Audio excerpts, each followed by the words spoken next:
As Kevin gets geared up here, I guess one comment about having a drier September is maybe that bodes well for getting that silage off in a timely manner, and we don't have to compact fields and fight with mud. So, Kevin, looks like things are working on your end. So, go ahead.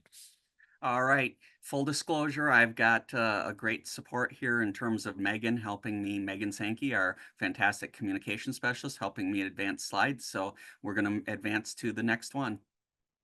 So we experienced a real range of problems with new seeding alfalfa and harvesting our early cuttings of alfalfa. Here you can see a field that didn't establish. Here you see a lot of forage material left in the field. Next.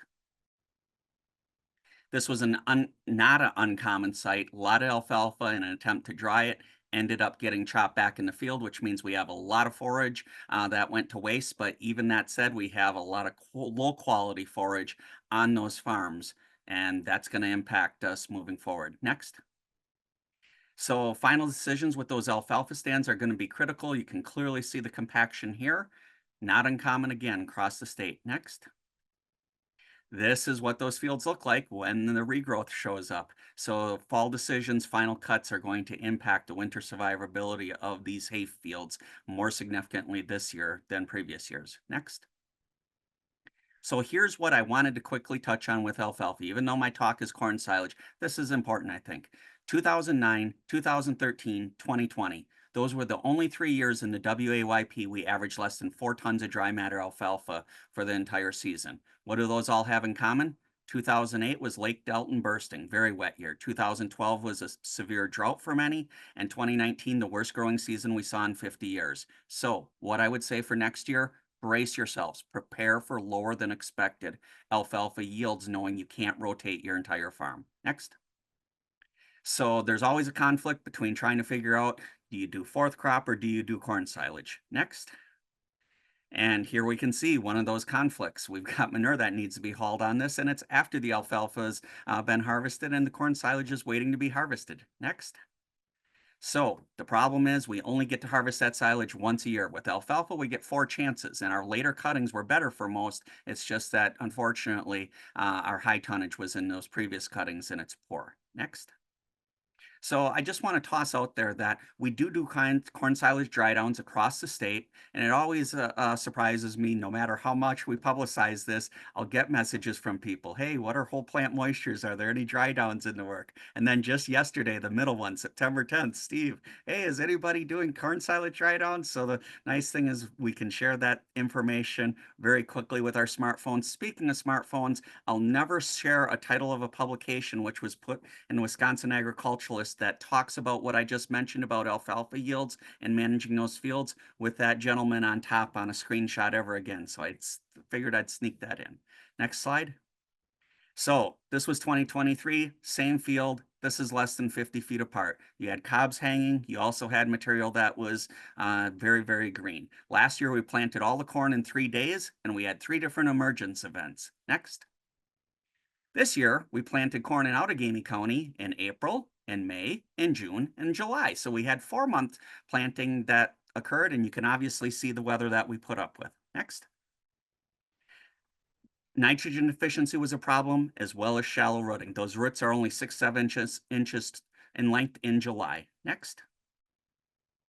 Here you can see an example of a field that farmers are going to have very hard decisions getting an average yield from that. Remember, we generally pick 4 to 5 stocks. You may need to bring more when it comes to fields like this. Next. I always throw this in because depending on how you're looking at something, you may not see the whole story.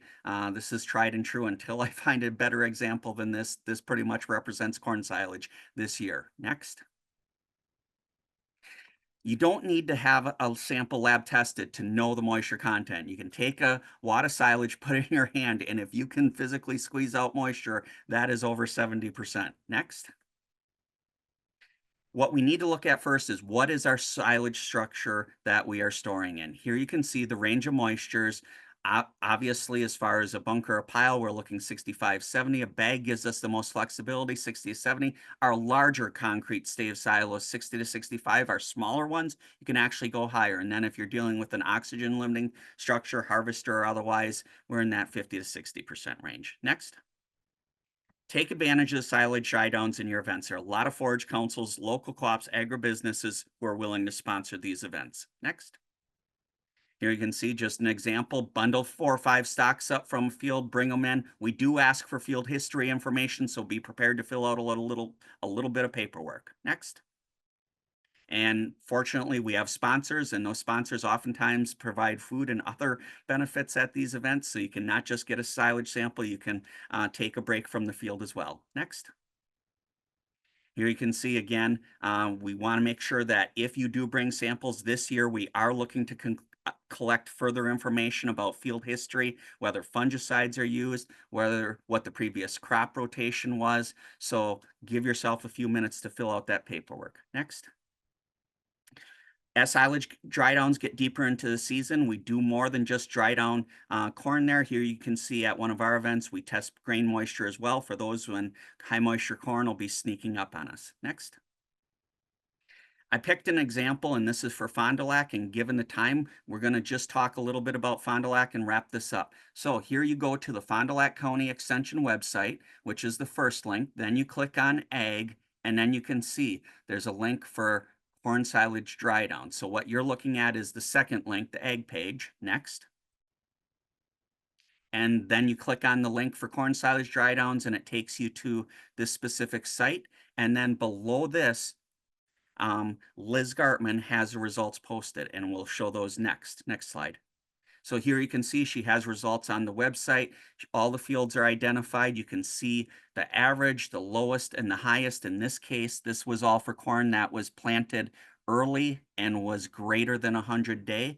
It should be pointed out that this was last week. Here you can see corn that was planted May 1st to May 15th that was less than 100-day.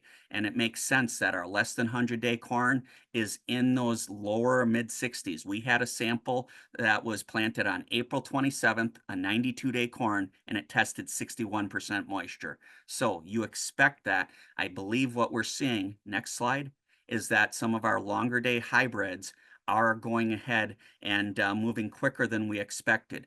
Here you can see greater than 100-day corn, and it was planted after May 15th.